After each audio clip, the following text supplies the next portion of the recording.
My name is Lewis Potter. My friends call me Lou, but I usually answer with any name. I'm married to Ruby. We have been married for 4 years now, but we do not have children, for the simple reason that we are both a little selfish and do not want to give up our freedom. Perhaps we will have children, but I think that this will happen when we are already well over 30. Both came from poor families, lived just a few streets away from each other, but only met at the age of 18 during a recruitment event held by our college. Ruby did well in college and qualified as an accountant and credit controller. I, on the contrary, studied very poorly and did not even graduate from college. But I have a work ethic and a knack for business. At the age of 15, I started working as a cleaner in local stores and small offices. By the time I was 18, I already employed 30 people and had contracts with a number of large enterprises in our city. Ruby was looking for a job, and I was looking for employees. When Ruby came to my table at the event, we started talking. She handed me her resume and, looking at me, said, "I don't need a cleaning job, but you might be interested in my phone number." I called her before she sat down at the next table and invited her to dinner the next night. 4 years later, we got married. As a result of this event, Ruby found a job. She started working in the purchasing department of an engineering firm, starting at the bottom of the ladder. 8 years later, she became the head of the purchasing department, as well as the credit control department. Needless to say, we lived a very nice dual-income lifestyle with no kids. My business is thriving, and now I have the largest office and store cleaning company in the city, after buying out 2 of my competitors. As in most offices, the cleaner and security guard are the first to notice strange things, and everyone is happy to talk about them. About 4 months ago, I was working in the office when my secretary came and said there was a man in the waiting room who would like to talk to me. She handed me his business card. It said, "Ross Evans, private detective." I told her to bring him to me. When he entered the office, I stood up, extended my hand, and asked, "Mr. Evans, how can I help you?" We shook hands, and I invited him to sit down. Smiling, he sat down. "First of all, can I have some coffee? I haven't drunk it all day, and I would kill for it." I understood exactly how he felt. Caffeine seems to be a drug for most business owners. My secretary didn't have to be asked twice. She poured 2 mugs of coffee from the machine in my office, and milk and sugar were already on the table. None of us touched them. After the small talk, I got down to business. "So, Mr. Evans, how can I help you?" Without wasting any time, he began, "Please call me Ross. As you can see from my business card, I am a private investigator working for a client who suspects that his wife is either having an affair or is about to have one. Our ward works as an accountant at Stevens Piping. One of their largest suppliers is AM Metals. AM Metals has a new salesman named Alistair Clark. Mr. Clark is a bit of a gigolo who likes married women. Clark has been courting my client's wife for quite some time. They have a long lunch, he sends her flowers, writes SMS at night. In general, everything is as it should be. As far as we can tell, he's trying to get her to go away with him for the night. We now have sufficient information, but we need to find out the last details. I was intrigued. The whole secret agent thing is very funny, but the name AM Metals is very familiar to me. Ruby's employers also get their raw materials from them, and this Clark seems like someone I'd want to keep her away from. I looked up and saw Ross looking at me. Apparently, he was waiting for a question, so I asked, "I understand everything, but how can I help?" He smiled. "I was hoping you would ask about this. It's very simple. He leaves flowers, notes, and other documents on her desk. She reads them and then throws them into the trash. Your employees take out the trash. They can take everything personal from him and give it to us. We checked this with our legal service. Everything personal can be seized without any legal problems. We also spoke with her employer. Here is the permission to obtain information. By cooperating with our investigation, they avoid any legal problems related to violating the fraternization clause in her contact that may come their way. If you want to know why they signed it, here's the CEO's business card. Please call him to confirm your agreement." The general director's number was already on my phone. Without saying a word to Ross, I picked up the phone and dialed his number. He answered on the second ring, and, without even saying hello, immediately began, "Lou, I believe Ross Evans is sitting in your office. I confirm that I give you carte blanche to receive and transmit to him or his employees any information not related to our company. My lawyer is currently preparing a letter to this effect, which we will send to you by email. I have to go now, since the lawyer is now in my office, but call me back if you need anything else." He hung up. I didn't have time to say a word. Obviously, they wanted to get this issue over with as quickly as possible. Ross smiled at me. I just nodded and added, "He confirmed your words. Give me all the information and we'll start emptying her bin into a separate bag. I'll sort it here, and you can pick it up every morning at 11. Will this suit you?" Ross confirmed. "It's perfect." I called the appropriate crew leader and Ross instructed us on what to look for. Early lunches, late lunches, flowers, notes, etc. We worked with Ross for about 6 weeks. At the end of this period, he announced that the investigation was completed. One of my employees noticed that the employee did not return after lunch. We called Ross and told him about it. He followed them to the motel. The marriage ended in divorce. Work and family life went on as usual. Until one day, Ruby came home a little worried. I tried to find out what was wrong, but she didn't tell me anything. About a week later, Donna, one of my long-term employees, came into my office. This is a good employee who has worked with me almost from the very beginning. I considered her my friend. She is 25 years older than me and treats me like a son. She sat down in the chair and I realized that something was wrong. Then she began, "Remember, a couple of months ago I worked in the office where we were following that woman? I was intrigued. How could I forget this?" "Yes, it was a very interesting time. Why did you remember this?"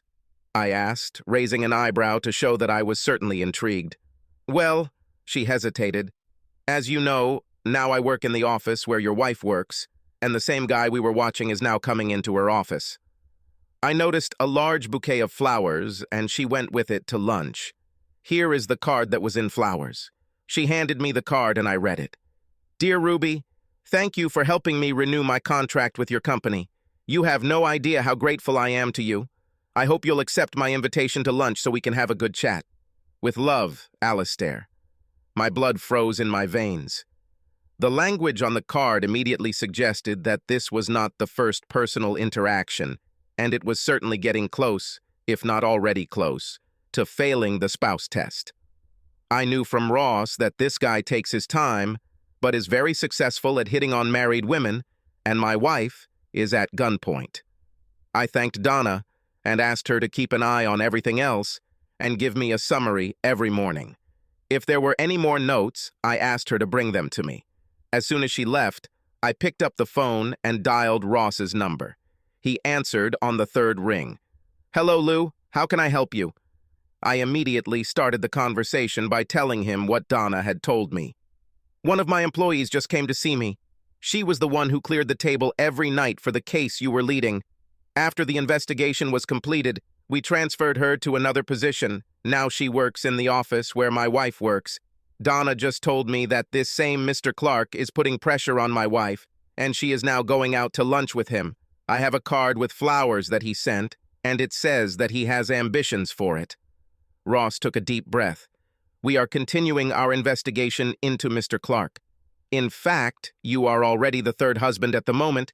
The only difference is that the other two did not know who he was from the very beginning. The other husbands agreed to split the expenses. Would you like to join them?" "Of course." "What do I need to do?" I answered. Ross said he meets with their husbands at 2 o'clock and asked, "Could you come to my office to meet, fill out the necessary documents, and share information?" I agreed to come. At exactly 1:55 p.m., I was sitting in Ross's office. In the room were Dan McWilliams and Johnny Ashley, 2 husbands. Also with us were Ross and one of his employees, Mike Pearson, who was collecting data on this case. Ross began the meeting by saying, "Gentlemen, we are gathered here because you 3 have the same problem. Dan and Johnny, this is Lou. Lou would like to join your investigation. If you agree, We will register him as a client and draw up documents allowing the exchange of information. They both looked at me, then at Ross, and replied, "Yes, that will be nice." The paperwork took about 15 minutes, after which I used my personal credit card to advance the $5,000, knowing that Ruby would never receive a statement for this payment. Ross began. "So, Dan, Johnny, and Lou, our common problem is called Mr. Alastair Clark.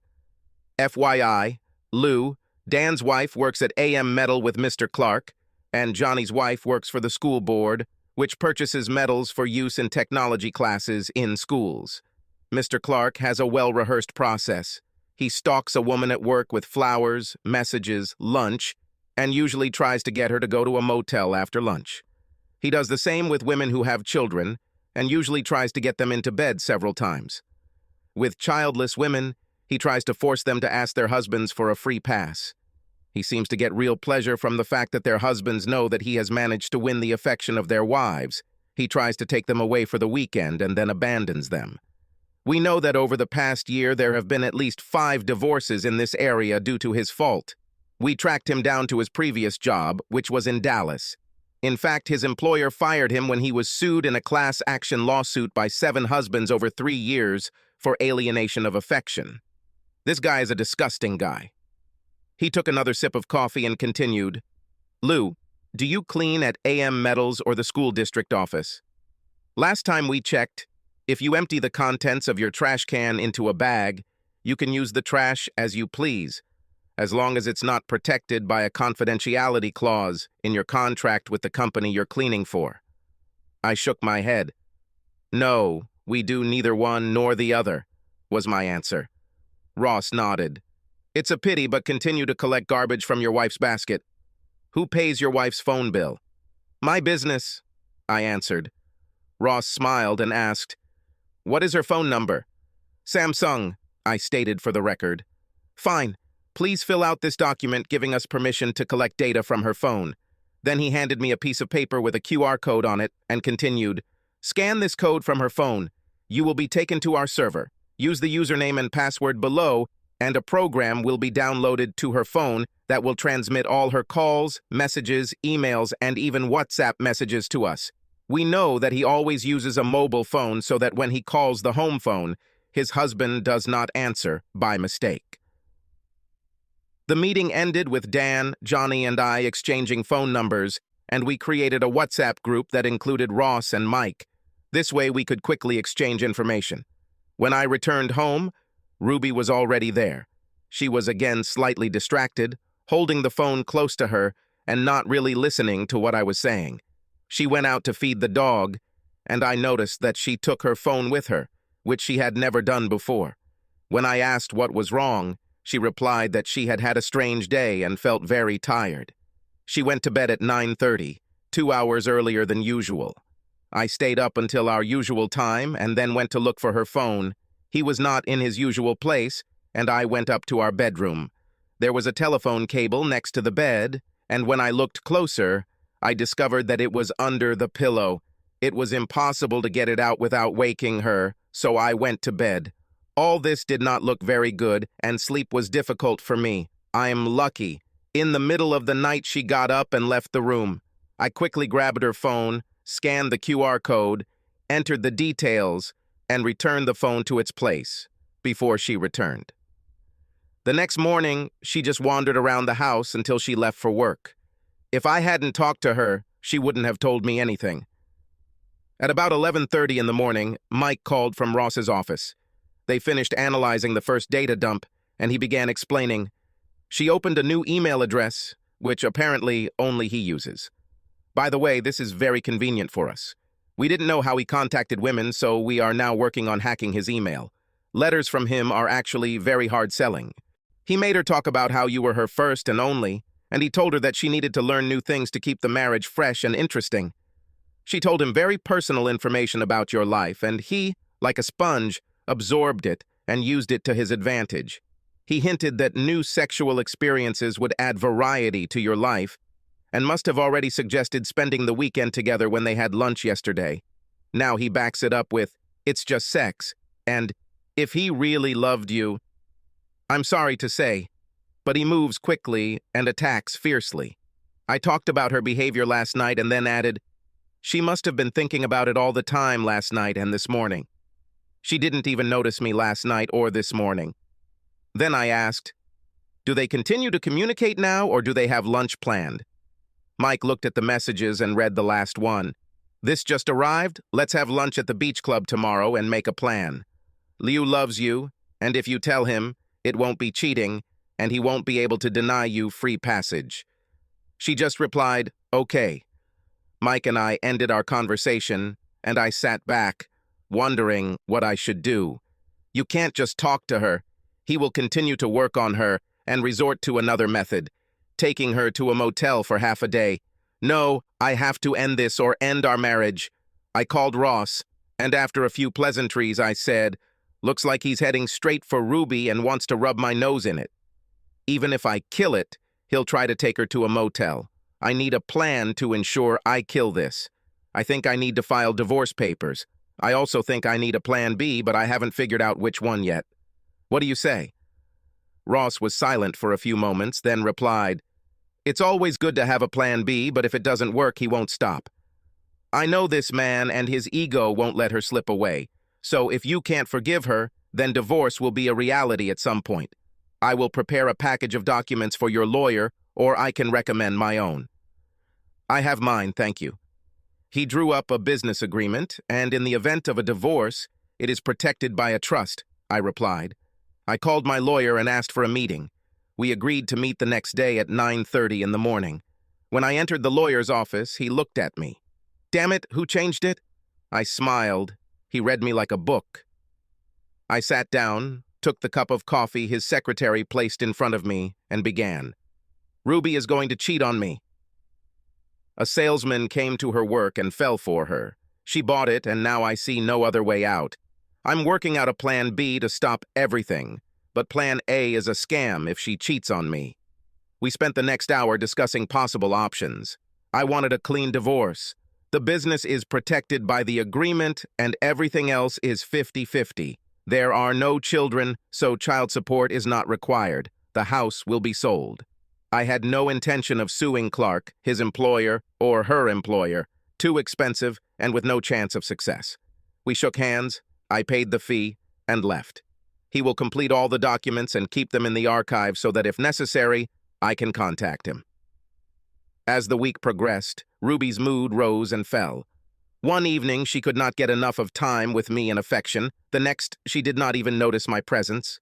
Donna called Friday afternoon to say Ruby had received a large bouquet of flowers. The postcard read, I made up my mind. How about you? While sending a message to the WhatsApp group, I noticed that Ross posted the following message. Dan, he invited her to dinner at the Holiday Inn. We know that he has a number, but the issue has not yet been resolved. Come here right now, and we can stop this thing. I was happy for Dan. Now, one way or another, he will achieve his goal. I hoped that this moment was already close for me. I was so distracted that new things fell out of my hands. I sent a message to the group telling Mike about the flowers and what the card said. He replied, I'll check her email now. There hasn't been anything yet this morning. About 5 minutes later, Mike called and, without hanging up, said, Look in your WhatsApp. I opened the app and there was a document Mike had sent me. I opened it. It was confirmation of a reservation at a hotel located on a lake about 30 miles from the city. The room was a double for the coming Friday and Saturday, and the booking included 2 names, Clark and Ruby. I returned to the phone and said, Looks like things are bad. Mike sighed. Yes, but the email is even worse. This is a guide for cheaters where Ruby explains how and what to say. I'll send it to you. I thanked him and we hung up. The letter arrived and I read it. These were several letters in a row with the subject, Weekend. It all started about 2 weeks ago when he sent her a link to a hotel, the same hotel he ended up booking.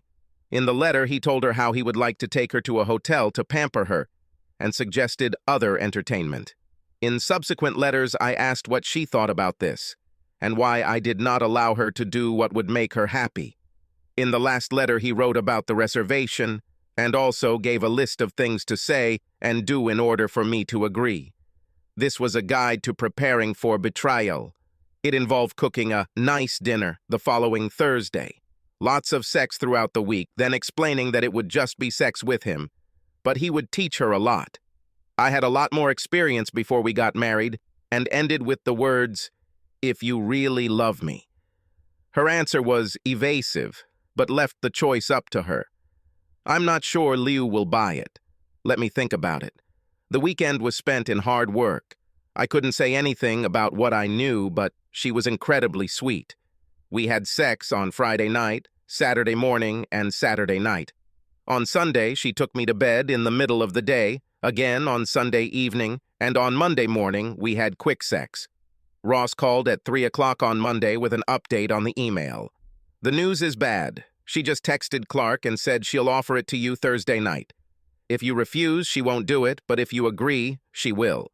He replied, if he becomes nervous, then remember that asking for forgiveness is easier than asking for permission. I thanked Ross and asked him to prepare a folder with everything we had. He asked if they had photographs of them in an intimate setting. I heard the rustling of papers and he answered, we have a photograph of them kissing. Not a passionate kiss, but a kiss nonetheless. I said, fine. Please put everything in a folder and let this photo be like the title page on the outside. Also send the entire folder to my lawyer. He confirmed that he would send it. I made the next call to my lawyer. I warned him and told him that he would have a folder later. We agreed that it would be presented at the hotel on Saturday morning during breakfast. Nothing causes indigestion like a divorce petition. On Monday night, she wanted sex, but I refused, saying I had an important sentence to finish. I sat in my office and took care of business. I went to bed only at 2 o'clock in the morning. She was already fast asleep. I also slept very soundly, got up at 6 in the morning, and went to work before she could attack me. The folder was delivered by courier. I sat in the office and read it. The seduction technique was visible. She was unpredictable, but clearly effective. Ross gave details, but without names, of at least 7 marriages that he had destroyed in the past 18 months. There was also a note from Dan in the folder. He arrived at the Holiday Inn and joined his wife and Clark at the table. His wife got scared and ran out of the restaurant in tears. Ross had to intervene to stop Dan from attacking Clark and then drove him home. He and his wife began counseling to see if they could save their marriage because they have 3 children under the age of 8. This temporary measure would at least give them time, and his wife left her job, so Clark was out of work. While I was reading, my secretary entered the room. She looked straight at me and didn't say anything. Before I realized what was happening, I started crying my eyes out and told her the whole story.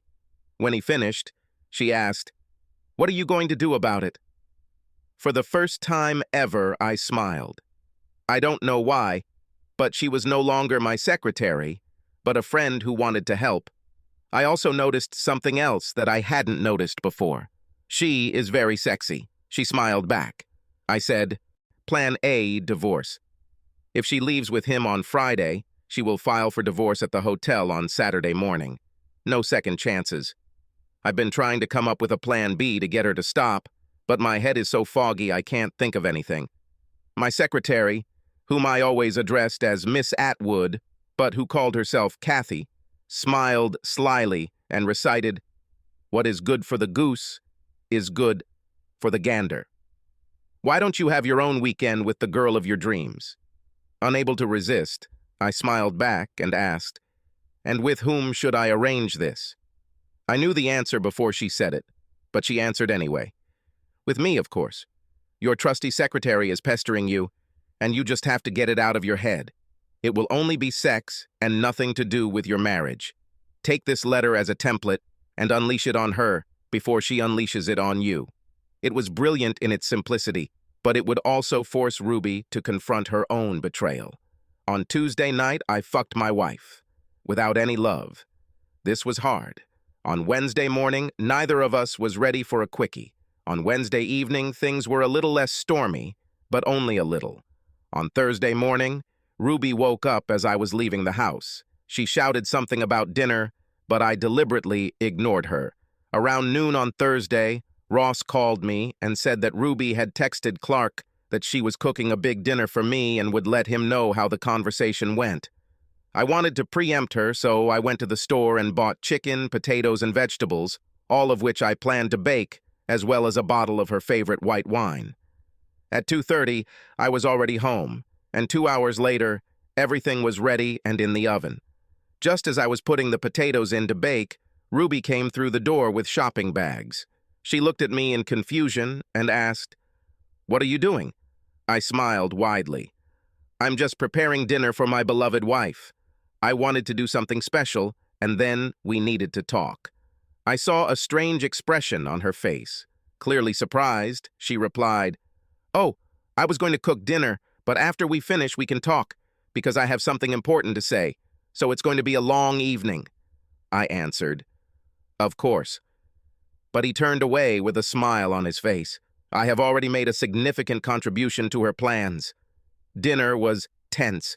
I carried on the conversation, and every time she even came close to turning the conversation on me, I pulled him aside, saying, "Let's enjoy this nice meal, and then I'll tell you my big news." When we finished, I spoke first.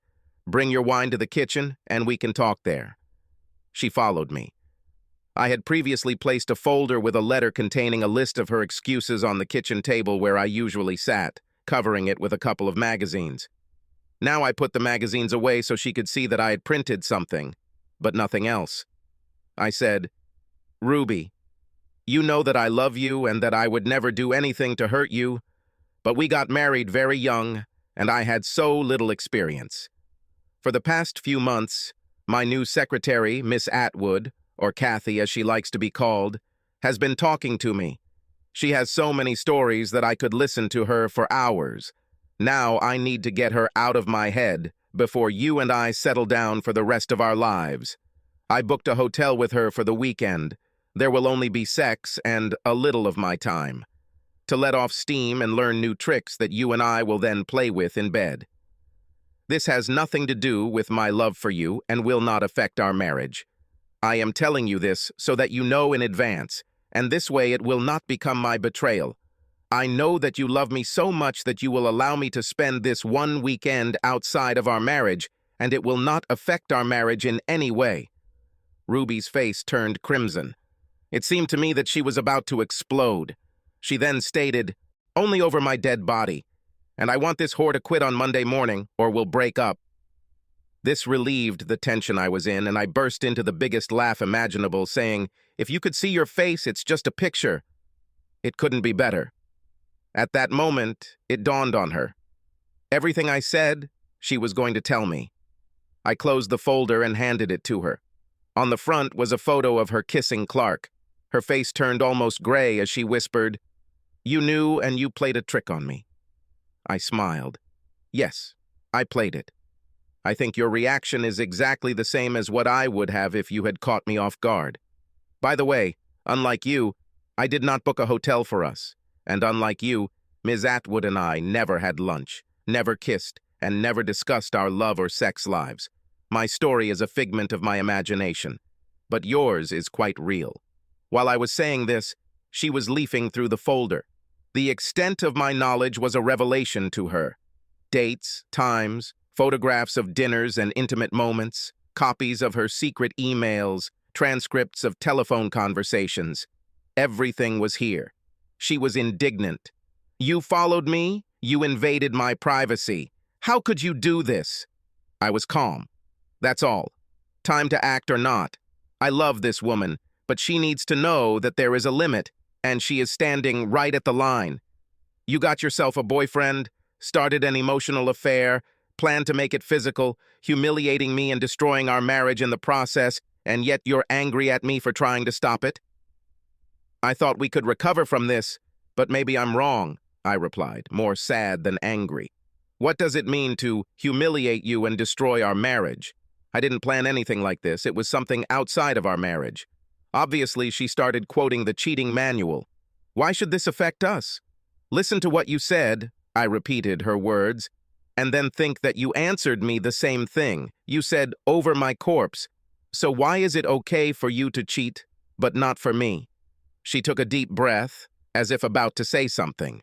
I raised my hand and added, "There is no such thing as a free pass. If you go with Clark, it will be cheating. If you tell me about this in advance, it will not change the situation." She lowered her eyes and then said, "I can't digest this now. I need to be alone."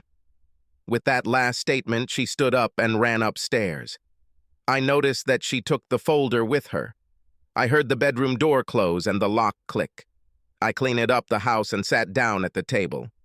Ross also gave me a tablet computer that I could use to access a server that displayed all of Ruby's phone activity. I sat down and opened it. She corresponded with Clark. I read her first letter with interest. "Oh God, Alistair, he knows. He's been following us and he has copies of the messages. When I got home today, he cooked dinner and told me exactly what I was going to say. I exploded at the thought of him being with another woman. Then he showed me the folder. It contains everything, including the reservation. What should I do?" Clark clearly didn't see this as a problem. He responded a few minutes later. "Just tell him that everything is booked and that you have to do it. Be sure to emphasize your love for him and ask if he loves you as much as you love him. He will understand that you need one weekend." You could almost hear the desperation in what was written. I tried to do this, but he said that it would humiliate him and ruin our marriage. That even if I ask him, it will still be cheating. I cannot do it. Everything must stop. The weekend would be fun, but I can't risk it ruining the rest of my life with Lou. Now he was in despair. All his efforts and money were wasted, and he decided to play big. "Do you think he will divorce you?" "No, he will never find a woman like you. Tell you what, pack your bag and take it to work. Let's see what he does, and if it doesn't work out, let's go for the weekend. And on Sunday, you can ask him for forgiveness. I know the type of husband you have, and he would never want to lose you." It was complete nonsense, but unfortunately, she bought it. The last letter in the chain was, "Okay, but if it even looks like he will leave me, I won't do it. See you tomorrow." She began to think sensibly, and he, of course, knew how to calm her down. I put the tablet away and sat down to watch TV. I didn't really look because my mind was on all this. I scheduled the divorce filing for Saturday. Perhaps I should reschedule it for a later date. But I knew that once I submitted my application, I would not back down. No. Tomorrow I need to do something different that will show her that I'm serious. I called my lawyer and told him everything in detail. "Hey, I just hit her with it." And Clark let her know that I would forgive her. She's going to pack her bag and see what I'll do. I don't want to file for divorce until they sleep together. But is there anything we can do to show her how serious this is? My lawyer was smart. He replied, "We can give her a letter with a preliminary claim. All we will do is state that you know that she is going away for the weekend to have an illicit affair, and that if she continues this affair, we will file for divorce on Saturday morning at the hotel. I'll expand the text a little, but we'll hand it to her in her office, preferably in Clark's presence. What do you say?" It will work. He will be the final proof that I will do this. She said Clark would pick her up at lunch. I think you should give this to her around 11 o'clock. It didn't matter whether he was there or not. Her employer would understand what was going on. He's old-fashioned and won't like what she's doing. But what would upset him the most is if a bailiff came into the office and made a fuss. About an hour later, the lawyer sent me a draft letter. It was perfect for the circumstances. It stated everything we knew and clearly stated that she would be served on Saturday morning. I sent a reply message confirming that I was happy with the project. I checked the tablet, but there were no more messages between Ruby and Clark, so I went to bed. I tried to open the bedroom door, expecting it to be locked, but was surprised to find that it was not. I walked in to find Ruby lying in bed, clearly hoping I'd be romantic. I noticed her packed bag leaning against the wall on her side of the bed and looked at it. "I see you have made a decision. A quickie with Clark was more important than our marriage." I turned and walked out of the room, heading towards the guest room, and heard her get out of bed and scream, "Liu, stop! All wrong! Come back and let me show you how much your love means to me.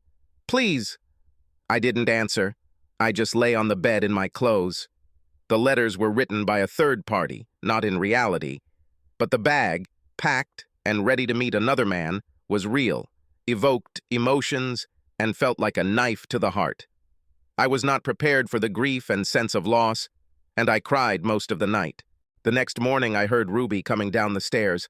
I went into our bedroom to take a shower and get some fresh clothes and noticed that my bag was no longer there. I wondered if she had taken it downstairs, unpacked it, and put it away. I came out of the shower and smelled coffee and bacon.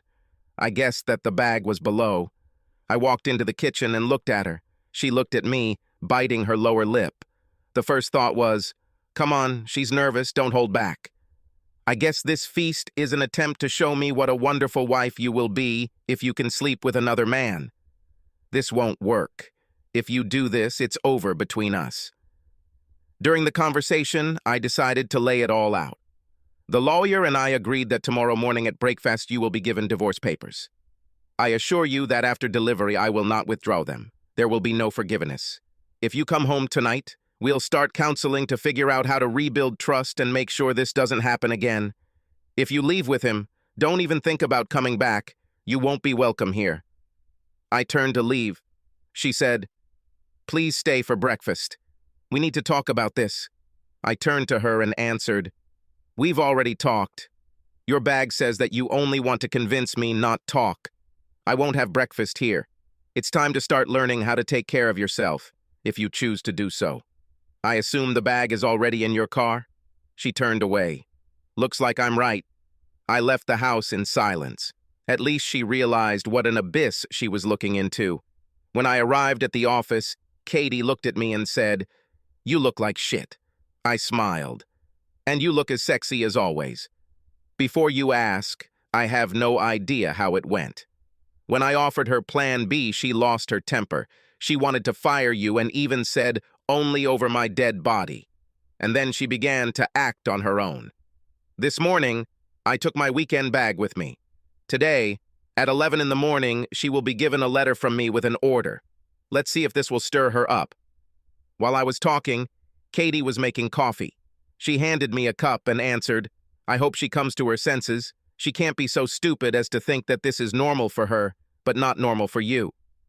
I smiled sadly and sat down at the table. This day was not productive. Just after 11, my cell phone rang. It was Ruby. I could barely understand her words through my tears. "Are you serious? Are you actually going to divorce me?" Obviously, she convinced herself that I wouldn't do it. I simply replied, "Without hesitation, if you cheat on me. Treason is breaking the contract. We both know it. You'll divorce me if I cheat on you, right?" The answer was so quiet that I barely heard it, but it was a definite yes. She coughed. "Will you come home now to talk?" "I'll be there in 20 minutes, that's all I said, hanging up. I came home first and put on the coffee. The smell of bacon she had cooked that morning was still in the air, so I opened the kitchen window before sitting down to eat. She appeared in the house 10 minutes after me. I was already pouring coffee for everyone when she appeared at the door. She had an envelope from the lawyer in one hand and a weekend bag slung over her shoulder. She dropped her bag at the door and froze. I think she wanted to rush to me to hug me, but she didn't know if I would let her. I carried the coffee to the table and sat down, motioning for her to sit down. My first words were a question. "So, are you going to the hotel or not?" "How could you even ask about this after you sent this? Of course I'm not going. I love you. I want to be with you. I know that you will never allow this, so everything is canceled. Now, do we need to fix our marriage, or will I still get served?" she asked, sitting down opposite me and resting her chin on her chest. I looked at her and, leaning across the table, lifted her chin so that she was looking at me. I said, "You will only be served if you are at the hotel. No hotel, no service. But our marriage suffered greatly. So this is what will happen. First, in my presence, you will call Clark. I want to hear you tell him that everything is canceled. Then you will disable and delete the personal email you have for his sake. Then you will call your boss, tell him what Clark is doing, and ask that he not be allowed into your office anymore. After this, we will schedule a consultation. We need to figure out why you fell for this, why you think I'll go along with it, and how we can restore trust." Just as I finished speaking, her phone rang. It was Clark. She put the phone on speaker and I heard him ask, Where are you, Ruby? I'm at the reception, waiting for you, and can't wait. She took a deep breath and let it out slowly. Alistair, I'm home with Lou. He did something that shook me to the core, and if I go with you, my marriage will be ruined. And I'm sorry, you're not worth it. That's why I'm not going. His rage was off the charts. You are a stupid bitch. You know how much effort, time, and money I invested in you. And now you leave when the weakling behaves like an offended child. You are just a dynamo. Fuck you. With these words, he hung up. For the first time, Ruby saw him for what he was, a slime. Deactivating and deleting the mailbox turned out to be more difficult than expected, but it was done within an hour. By the time we finished, her boss was at our door along with the HR manager. HR manager, Mervyn Woods, began by saying, "Ruby, we are aware of what happened today. To say we're unhappy is an understatement, but we're here to give you a chance to keep your job. Now tell me what happened." She took a tissue and dabbed her eye before starting. As you know, about 3 months ago, our account was taken over by a new AM Metals sales agent, Alistair Clark. Previously, I was responsible for this account, and he came to me almost every day. I didn't realize it at first, but he started flirting with me, complimenting my dress, hairstyle, and even my smile. Soon, he began to talk about what a beautiful butt I had and what perfect breasts. I bought into it and soon began wearing more provocative clothes. He sent flowers and chocolates and then invited me to dinner. Out of my own stupidity, I went, and he started asking me personal questions about my life, my husband, and eventually my sex life. Soon he began to speak disparagingly about my husband, saying that he was unworthy of me. It was like drop by drop, and he was wearing me down. Then he asked me to go with him for the weekend. Luckily, Liu was alert. He handed me a letter in which he said that he was divorcing me, and I came to my senses. I told Alistair that I wouldn't go, and that my husband and I were developing a plan to save our marriage. I was going to call you and file a formal complaint, so I'm glad you're here. Woods looked at the CEO, who just nodded. Then he spoke. Well, Ruby, we're glad you're willing to be honest. Yes, it was a very big mistake, and you are lucky to still have a job. We have problems with the quality of AM Metals products, so we are closing his account. Thus, Clark will be removed from the office forever. Therefore, we will not take any further action against you. But if you ever do anything like that again, you will be out. Is it clear? Ruby nodded meekly. Yes. They said goodbye to us and left. After they left, we had lunch and then started looking for a consultant.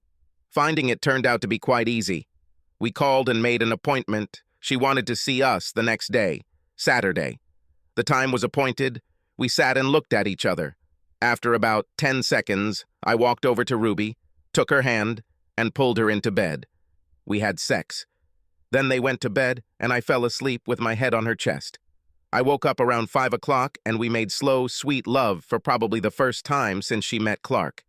The consultations were successful. Ruby realized that Clark was playing on her fear that our lives would become mundane, and she realized that she had divulged all the information to him that he used to further his plan. I realized that for him it was just a game, and I began to appreciate how good our life was together. We don't need anyone to teach us anything. The consultations lasted 3 months. 4 years later, we are still very happy, and Ruby is pregnant with our first child. As for Mr. Clark, he was at our local shopping center and had a very bad fall while walking down the stairs into the parking lot. Nobody knows how it happened, but there were at least 5 husbands at the mall that day who didn't like him. We all wore the same black clothes with baseball caps, so no one could tell us apart.